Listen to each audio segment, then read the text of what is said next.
I am Pastor Mandy North. I serve as the pastor here at the Manassas Church of the Brethren, and I'm on the strategy team for Voice. What inspired you to become a pastor?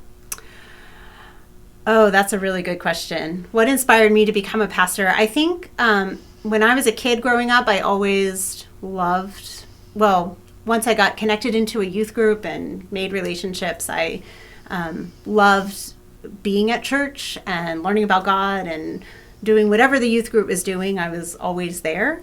I actually grew up in a denomination, the Presbyterian Church of America, PCA church, that did not have women leadership.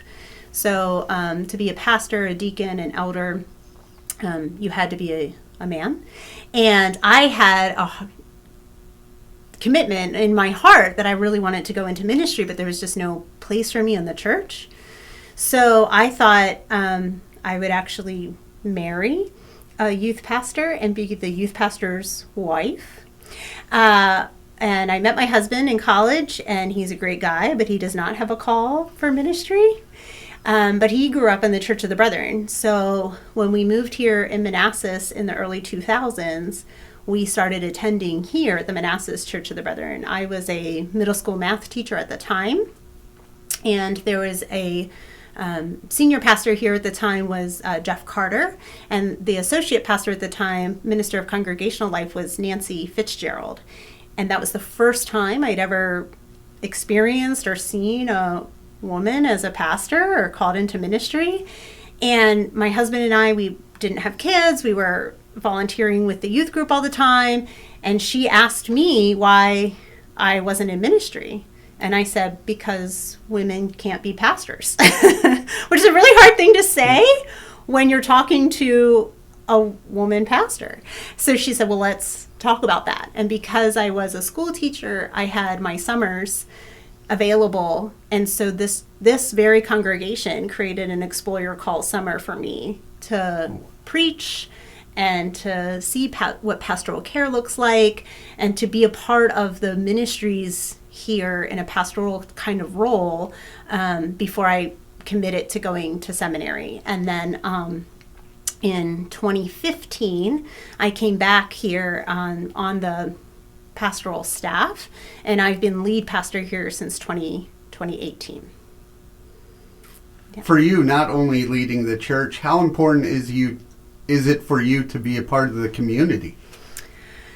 Well, here at the Manassas Church of the Brethren, our kind of tagline is that we're a community of care where relationships matter and our discipleship counts. And so I don't think faith works unless there's community. Even Jesus called 12 disciples and did his ministry here on earth in community. And so we're not called to be alone. We're called to learn in faith and be on our spiritual journey in community. So I think they go hand in hand. And I think it's just really important that we don't live life in a vacuum, but we reach out to others and are in community with our neighbors all along the way. Can you tell me about Voice? Yes. So Voice is Virginians Organized for Interfaith Community Engagement, VOICE. And they started in 2008 right here in Northern Virginia, organizing interfaith, Muslims, Christians, Jewish communities, other even non-religious community groups partnering together to really organize and bring power and money to bring real change to our communities. We have worked really hard on bringing affordable housing to Northern Virginia. Right now, we're in a huge campaign around bringing better mental health care to the whole state of Virginia. We've worked with criminal justice reform. Just in 2019, we were able to get a public defender's office here in Prince William County. We were one of the last large counties in the state of Virginia to get a public defender's office, and we were really great to be able to bring that here to our community. And with mental health, Prince William County is working on a future crisis receiving center. Can you tell me a little bit about Voice's work on that? Yeah, so during the pandemic, one of the things that Voice does to help us understand the issues is we hold listening sessions. And we listen to community members to find out what issues are bubbling up.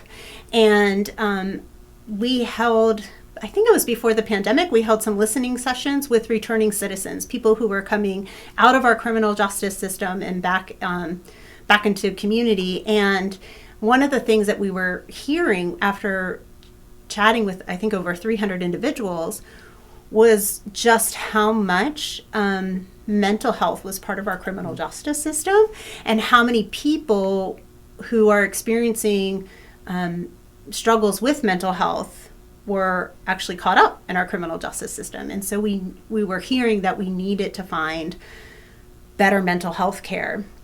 So over the pandemic, now we were finding ourselves having conversations with learning about the new Crisis Now model for mental health and learning about crisis receiving centers. One of the first times we heard about it was they're operating out of Arizona. And so we got to meet with the folks in Arizona who are doing it, who have the model in place, to learn how we might be able to bring it here to Virginia. Yeah, I've talked to them, Connections Health actually, Yes, before, right. And they say working with Prince William County has been great, and seeing they're creating something completely different that people haven't seen before. Mm-hmm. Yeah, so we've worked with them, and then even working with other experts of that same field, the Recovery International. We've been able to talk with them too. They were the ones who had been operating the Crisis Receiving Center out of Chantilly. And we voice leaders even took a field trip down to Durham, North Carolina last year to see an operating crisis receiving center that didn't have some of the regulatory bump ups that we've been experiencing here in Virginia, just because Virginia doesn't have a crisis receiving center model to even know what regulations it needs or doesn't need. So that was just really neat to be able to see one in person and to see how it can operate here. And you do a lot to help people's mental health, but what do you do to help your own mental health? Yeah, so it's interesting. Well, I like to walk. I think exercise is always a good thing. I've got good friends who get me out in the cold, even when it's cold, and get me moving, which is always great, and surrounding myself with good friends. Sleep is always a good thing as well. And it's interesting because we're in the season of Advent even now, as we prepare our hearts and minds for Christmas. And we're using worship resources out of a sanctified art called, the theme this year is How Does a Weary World Rejoice? And so all of our worship themes using Luke's Gospel has been helping our whole congregation think about how we can rejoice even when we're weary. And we've talked about acknowledging our weariness. So I think even with mental health, acknowledging when there is mental health concerns so it can be addressed. The second week, we talked about finding joy and connection, and that realizing we don't have to go through this alone, just as we had talked about the importance of community. None of us have to walk through anything alone. So finding people who to come alongside of us and pray with us and support us along the way. And then this past week, we had talked about allowing ourselves to be amazed, being intentional about looking for times to be grateful, looking for the good in things, even when things seem really bleak. And then this Sunday, as we gear up for Advent, we're talking about singing songs of hope. Sometimes when our mental health is down, coming up with that great favorite playlist and listening to some of our favorite music can also be helpful along the way. And then just making room and recognizing that we are God's beloved, right? And all of us are loved children of God. And so sometimes anchoring ourselves back into that. The Sunday after Easter, or after Christmas, actually, will be rooting ourselves in ritual. Sometimes just reminding ourselves that sticking to a schedule or having routines can also really help us when we're struggling. Yep. I talk to a few people a few professionals, and they talk about how important to help your mind, body, and spirit. How important is faith a part of the treatment process of mental health? Yeah, well, I think unfortunately sometimes there are times in faith where we don't always get it right, and we think you don't have enough faith and you're struggling because you're not depending on God enough, or your prayers aren't strong enough. And I think that's been a really dangerous road for the faith community to go down. I think it is all connected, right? It's body, mind, spirit, so it's like mental, emotional. I mean, it's all connected. And so when we are taking care of our whole selves, then we can be the whole individual that we've been created to be. And so, yeah, I think we have an opportunity to kind of take care of our spiritual health.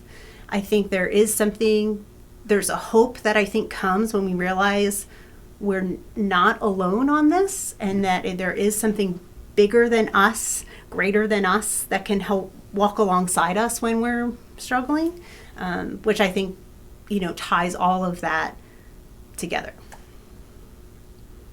What is it like working with voice and people of all different religions? It's fantastic. Honestly, I think we need more of that in our world, because the more you work with people who are different, have different faiths, have different values, different belief system, different holidays, you realize like we're still all human beings. And we all, wake up in the morning, and we all, go about our day. We all work, we all play, we all laugh, we all cry.